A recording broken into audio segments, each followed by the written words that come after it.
uses, but we don't have enough water or fire flow. And so when a new development comes in, they have to provide some sort of tank site and booster pumps to provide their fire flow protection. Once this tank site's put in, the reason why the EPA would be involved is once the tank site's in, then they wouldn't have to do that anymore. And so we would be able to provide adequate fire protection in that area. So it'd be a lot less cost to people and initial investment when they come to our industrial park. And so that would spur business because they wouldn't have as significant of an initial capital outlay without having to do that. Any other questions on the capital projects? Let me mention to the meter replacement and the AMR replacement. About 4 years ago, we started putting money away every year to fix all of our meters and our automated.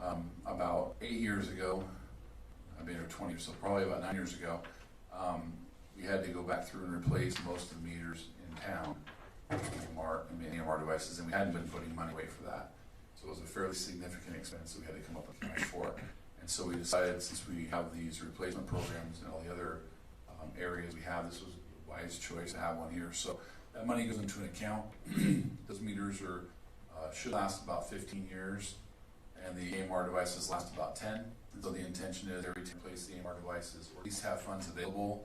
So if we need to go replace a large portion of them, we have funding already available to do that. Future challenges in the water division, increasing state regulations. It seems like every 6 months or so there's another constituent we have to test for. We're going into UCMR 5 now, which we used to only be doing UCMR 2. And then the state has a tendency to reduce the maximum contaminant level, which means I should say contaminant, sorry. For example, arsenic, the maximum contaminant level is 10 parts per billion. When I started here, it was 50. We were doing great at 50, but then we had to spend about $12 million to get to 10. The state of California changes those contaminant levels quite often, and so there's always a threat that we think we're doing well, and then all of a sudden some new report comes out, and now you got to get down to 5 parts per billion. We got to get down to 2 parts per billion, and so we always have to be.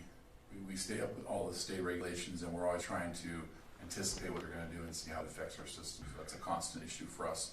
We haven't increased staffing in that division for about seven years, which in the actual operations side, we've added an officer and things like that, but with regards to actually operating the system and the people out in the field, boots on the ground, we haven't increased that for quite a while. Anticipate that being an issue as we go forward. The system's just getting bigger and harder to maintain.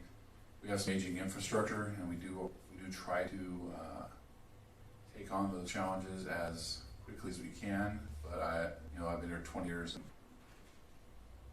you just see as a system like this is going, it is continually deteriorating. So you have to stay on top of the aging infrastructure.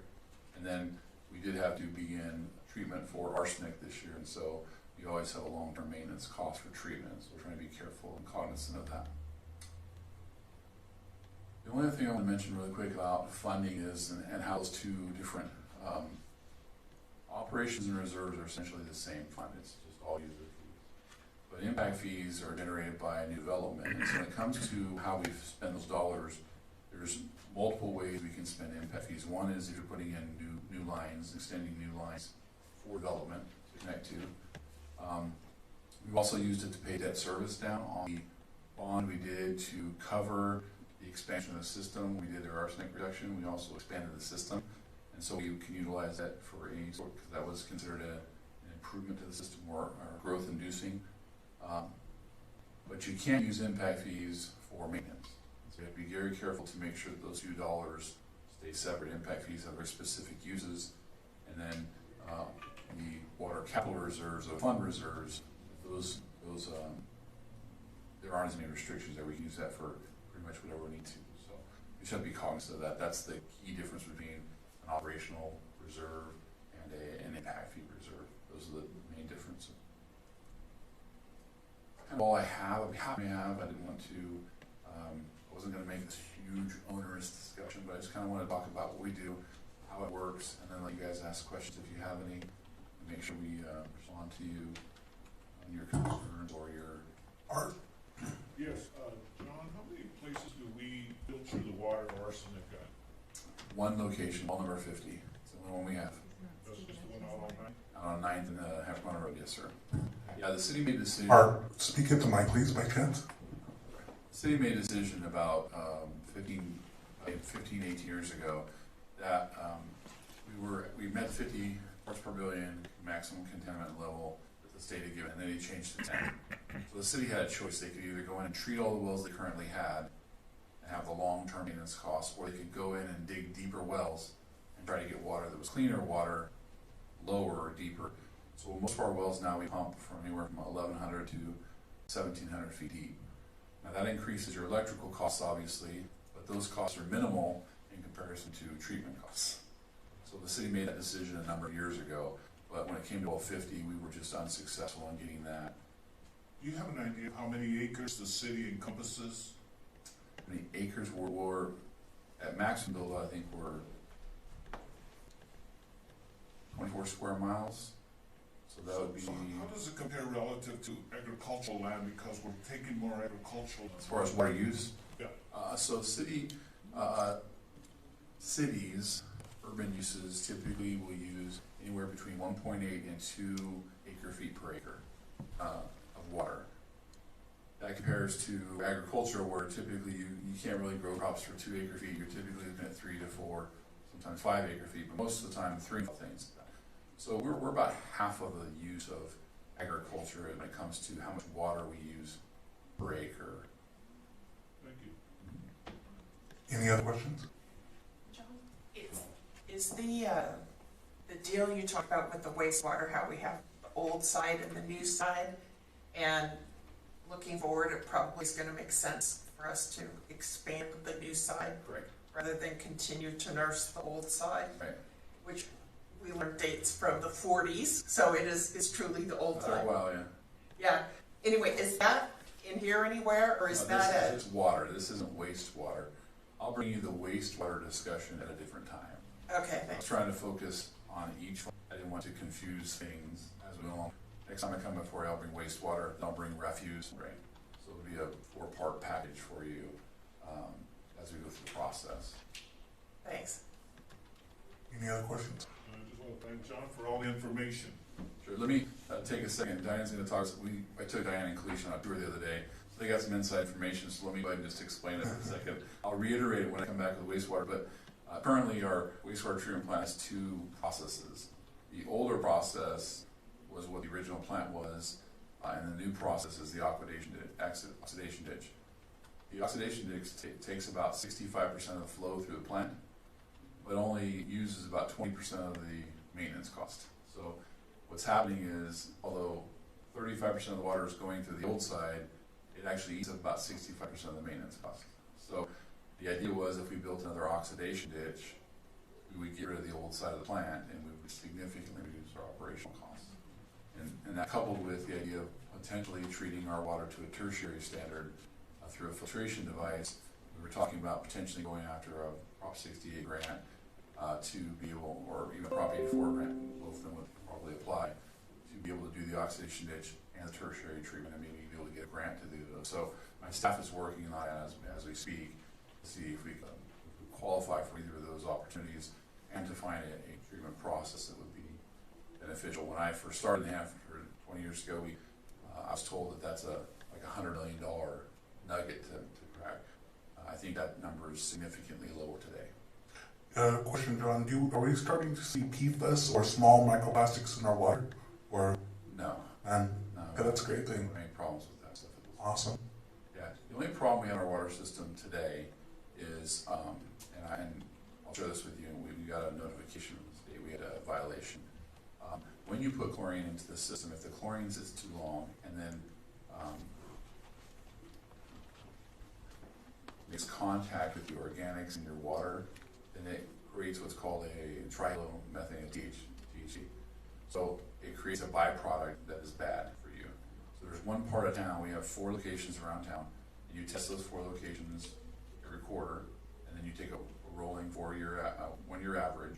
And if you're over 80 parts per billion, then you violate. Well, in that area, we're at 84 parts per billion. And so when we came to you a few months ago and put the chlorination system on tank number 4 at the industrial park, the reason why we had such a high chlorine residual in that area is because we had to turn the chlorine up to tank 5 to push chlorinated water all the way out to the industrial park, or we would start having failures in the industrial park with bacteriological issues. So by putting chlorine at the industrial park, we've been able to minimize that opportunity and been able to drastically reduce the amount of chlorine that we have to put in the system at D5. And so that over the next, probably 6 months, it'll take a little while for that to work its way out of the system. The state's fully aware and they're fully supportive of the process that we put together to get rid of it. But we did get a violation for that. We'll have to be noticed in the paper to everybody that we were over our maximum contaminant level on that particular issue. But that's really the only issue we're having at this time in the city. So the state's very happy with us. Awesome. All right, thank you, John. John, can you, with regards to the map there, we're seeing significant development for residential in the northwest portion. Clearly, we get impact fees from those, but what ultimately, do we have enough wells in that area? Will it require building more wells? As we start to grow, do we have the ability to, is there every other year program provide us with enough wells? Do we have to change that? I think our every other program, is probably every third-year program is probably more than significant. You'll see there's, we actually made a modification to the master plan. There was another well proposed up north of the tank site, see tank 6. Pointer for me, but towards the north end of the map there's tank 6, T6, and there's a line that goes up to a triangle that says main W1. Well, that would have been a new well that we would put into that new development area when that would have future develop. Instead, we actually, the council approved putting a line in down south to well 38, which is in Valley Park. So we're using well 38, well 41, and well 44 to pump into tank 6. So we may not need that additional well up there in the future because we're utilizing the existing well we already have. When you come over to so on the west side, I think we're more than comfortable with the additional one well, maybe another area of and Centennial, and looks like Devon, I think. We didn't put a well there either because we have 3 wells going to the tank site. Tank number 5. When you switch over to the east side, where we don't have a lot of infrastructure, like over there on the corner of Grangeville and 9th Avenue, we'll have some sort of tank site over in that area. We'll drill 3 wells to pump into that tank site. I'm sure there's 3 going into each tank site. In the future, I think in the north end of town, we'll have to put a second tank at the tank 6 site. Right now, it only has a 1 million gallon tank there. We'll end up needing to put our second 1 million gallon in the future to handle that. But we've been keeping up with development. 44, even last year, we lost well 44, well 45, and well 49 all at the same time. We were able to keep up with the system demands and not get down to pressures that state say are not acceptable. We got down to about 30 pounds, which is still low, but it's manageable. And that's typically on our highest day, which are usually Tuesdays for some reason. Highest demand day, and that's so, but now we have 38 going into the tank as well. I still don't think that'll be a problem, even if we have, not successful, we'll get well 44 in place before the summer. I think we'll be fine until again next year, right? Answer your question. It does, it was great. And with regard to the aging infrastructure, 700,000 a year or something? We have 700,000 every other year. Every other year. Do you have an estimate as to if you just had to replace it all right now, where we stand? That would be it. And I ask because I'll give an update later, but as part of the funding that just came out of the feds, they're allowing infrastructure improvements for sewer, water. And so our water system, I imagine that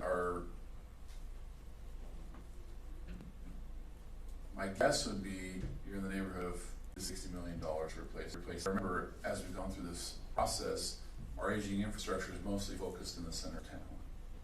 The other infrastructure is older, but it's plastic pipes. Those plastic pipes are trying to go like 75 to 100 years versus 50 years. And so the focus of the aging infrastructure is kind of in that sound. That area is about half our current system. So imagine you need to replace all that. You're probably talking about $25 or $30 million project. Okay. Thank you, John. Any other questions?